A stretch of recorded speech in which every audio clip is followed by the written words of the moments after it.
అండి, welcome back to my channel Jayasiru vlogs. And ఈరోజు వచ్చేసి Saturday Sankashti. So head bath చేసేసాను. ఇంకా ఇప్పుడే స్నానం చేసి వచ్చాను. అయినా అప్పుడే చెమటలు పడుతున్నాయి, అంత వేడిగా ఉందన్నమాట ఇక్కడ.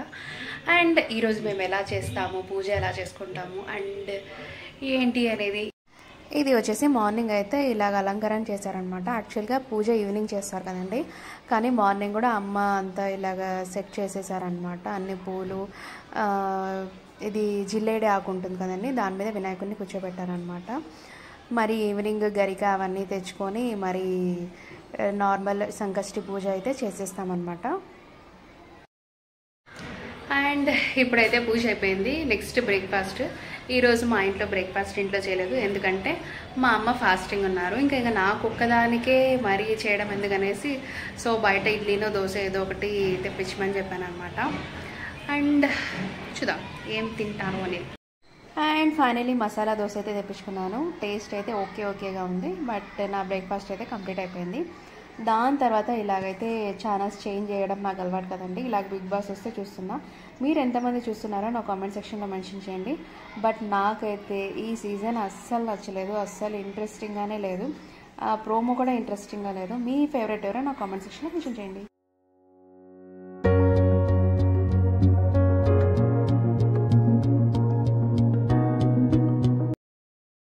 అండ్ ఆఫ్టర్నూన్కి అయితే మా అమ్మ ఇలాగా చిత్రాన్నం, పప్పు, కుడాలు కూడా చేశారు. కుడాలు ఎందుకంటే సంకష్టి కదండి, వినాయకుడికి పెడితే మంచిది కదా, సో అందుకని అలా చేశారనమాట. అండ్ మరి ఈవినింగ్ వేడివేడిగా చేశారు దేవుడికి అనేసి, పక్కన అంటే పిండి పక్కన తీసి పెట్టారనమాట. సో నా లంచ్ అయితే అలాగా కంప్లీట్ అయిపోయిందనమాట. ఎవరెవరికి ఇలాగా చిత్రాన్నం పప్పుతో ఈ కాంబినేషన్ ఇష్టం ఉందో నాకు కామెంట్ సెక్షన్లో మెన్షన్ చేయండి. నాకైతే చాలా చాలా ఇష్టం అనమాట. చిత్రాన్నం పప్పు ఉంటే ఇక నాకు ఏమీ అవసరం లేదు, ఫుల్ అదే కుమ్మేస్తాను అనమాట.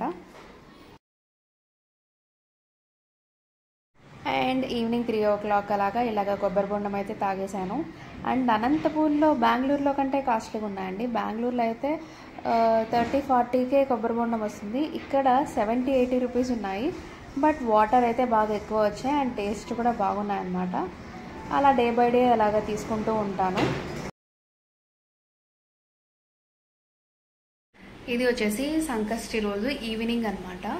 ఫ్రెష్ అయిపోయాను, ఇంకా పూజ చేసుకోవాలనేసి. ఫస్ట్ అమ్మ పూజ చేసేస్తారు. అమ్మది బాగా టైం పడుతుంది అనమాట, ఒక 45 minutes అన్నా అవుతుందండి. మా అమ్మది అయిపోయాక నేను ఊరికే లైట్గా అష్టోత్తరాలు, మంత్రము అలాగ చేసుకుంటాను అనమాట. అండ్ మీరు ఈ సంకష్టి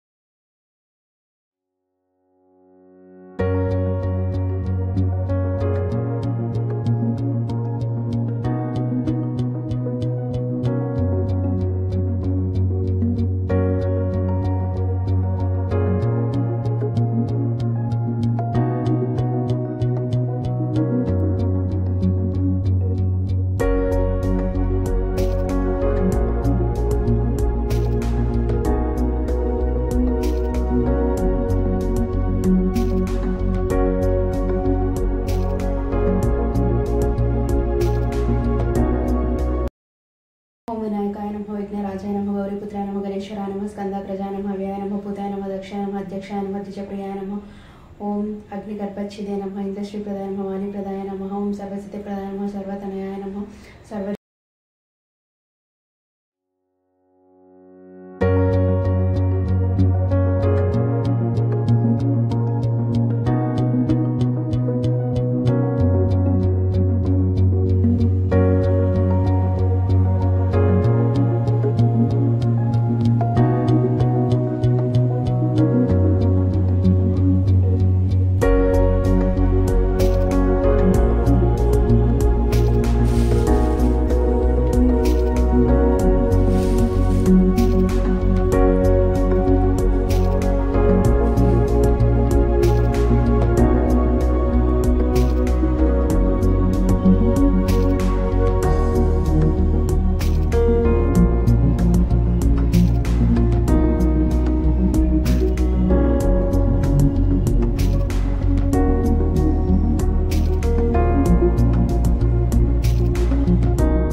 शिरसादेवं गौरीपुत्रं विनायकं भक्तावासं स्मरेन् नित्यम् आयुष्कामार्थसिद्धये प्रथमं वक्रतुण्डं च एकदन्तं द्वितीयकं तृतीयं कृष्णपिङ्गाक्षं गजवक्त्रं चतुर्थकं लम्बोदरं पञ्चमं च षष्ठं विकटमेव च सप्तमं विघ्नराजेन्द्रं धूम्रवर्णं तदाष्टकं नवमं बालचन्द्रं च दशमं तु विनायकम् एकादशं गणपतिं द्वादशं तु गजाननं द्वादशतानि नामानि त्रिसन्ध्यं पठेन्नरः न च विघ्नभयं तस्य सर्वसिद्धिकरं परं विद्यार्थी लभते विद्यां धनार्थी लभते धनं पुत्रार्थी लभते पुत्रान् मोक्षार्थी लभते गतिं जपेत् गणपति स्तोत्रं षट्भिर्मासे फलं लभेत् संवत्सरेण सिद्धिं च लभते नत्र संशयः अष्टभ्यो ब्रह्मणेभ्यश्च लिखित्वाय समर्पयेत् तस्य विद्या भवेत् सर्वा गणेशस्य प्रसादतः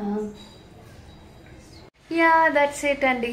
ఈరోజు సంకష్టి అయితే మాకు అలా జరిగిపోయింది ఈ మంత్లో. అండ్ మీరు ఎలా జరుపుకున్నారో ఆల్రెడీ అడిగినట్టు నాకు కామెంట్ సెక్షన్లో మెన్షన్ చేయండి. నాకు సంకష్టి అనేది చాలా స్పెషల్. ఇప్పుడే కాదు, నేను కాలేజ్ డేస్లో ఉన్నప్పుడు కూడా ఇలాగ ఫాస్టింగ్ ఉండేదాన్ని. అండ్ ఒక్కొక్కసారి కుదిరినప్పుడు ఫ్రెండ్స్తో టెంపుల్కి సెకండ్ రోడ్ ఆర్ థర్డ్ రోడ్లో బాబా టెంపుల్ ఉంది కదండి, చాలా ఫేమస్, బాగుంటుంది టెంపుల్, చాలా బాగుంటుంది. అక్కడ సంకష్టి పూజ కూడా బాగా చేసేవాళ్ళు. అండ్ రైల్వే స్టేషన్ దగ్గర కూడా చాలా బాగా చేస్తారు. అండ్ చాలా నమ్మకం కూడా అనమాట. అక్కడికి వెళ్ళి పూజ చేపిస్తే అనుకున్నది జరుగుతుంది అనేసి అంటారు. అక్కడ కూడా వెళ్ళేదాన్ని కుదిరినప్పుడల్లా. అండ్ ఇప్పుడైతే ఇంట్లోనే చేసుకుంటున్నాను. అదే అనమాట. That's for today's vlog.